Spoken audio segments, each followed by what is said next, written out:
कुङ्कुमचन्दनलेपितलिङ्गं पङ्कजहारसुशोभितलिङ्गं सञ्चितपापविनाशनलिङ्गं तत्प्रणमामि सदा शिवलिङ्गम्।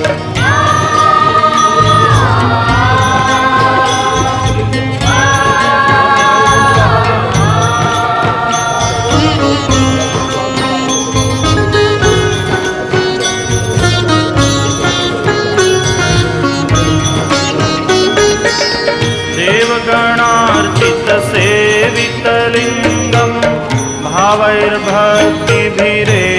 च लिङ्गं दिनकरकोटिप्रभाकर